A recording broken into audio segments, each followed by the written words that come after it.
And I guess we can have a quick look at these part testers here. Let's turn this one on. I've got a 741 plugged in here. You just plug it in, and if the LED flashes, it's good. If it's steady on or steady off, then it's no good. Here's the transistor tester. You plug in the 2N22, 2N2222, or any kind of equivalent NPN transistor up there. Then I got a switch right here up for the base current. We're looking at 10 microamps. And then flip it down, look at the emitter current, which I'm really looking at the collector current on here, but emitter and collector, you know, they're pretty much the same. We're getting about 1.4 milliamp, and that's pretty good within spec. Approximate readings, you know, should be around 10 microamps or 1.5 milliamps. And I actually made this back in 2010. It's a very simple circuit, just a single 1.5 volt N cell. We got a breadboard connector up here for the transistor, a couple other resistors, and just a bunch of switching for looking at the different currents and putting the ammeter in series with the different currents. That's really all I'm doing here. The ammeter itself, with the nice base current scale and emitter current scale, I have no idea where it came from, but when I saw it, I thought, man, I got to use that for a transistor tester, so that's what I made out of it.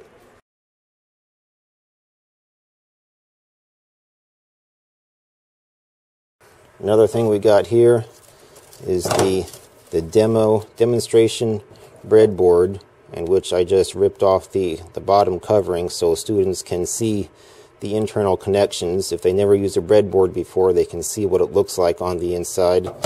And I took out some of the little spring pieces that the parts plug into.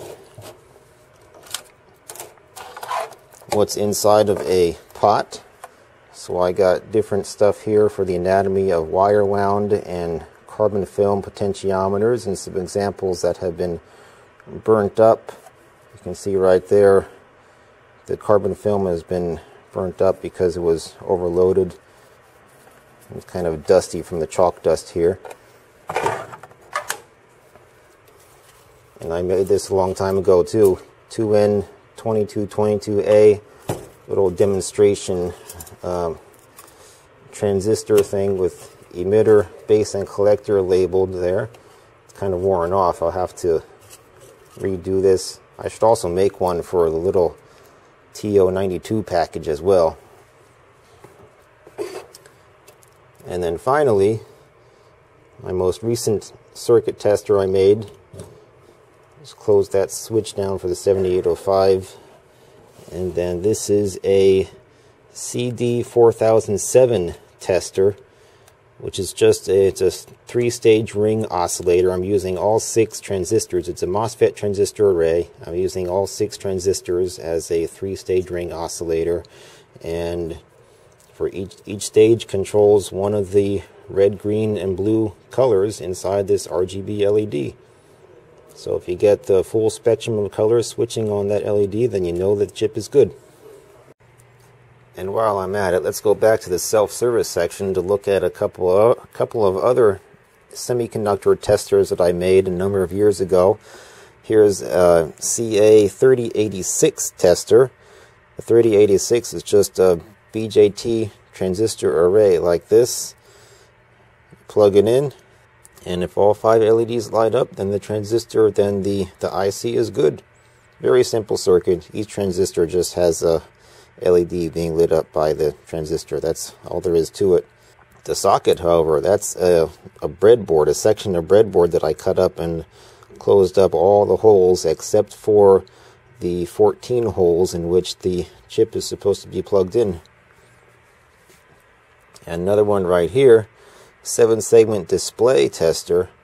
And what's really awesome about this is that it's all automatic. You just plug in something like that.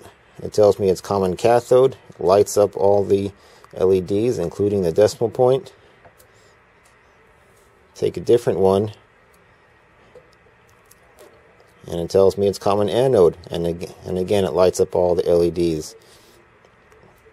There's the pin out for common anode and common cathode. And the schematic is right here. Looks like I made this back in 2006. And I've got these relays here. These relays take care of all the switching to switch it between common anode mode or common cathode mode to reverse the polarity on the battery.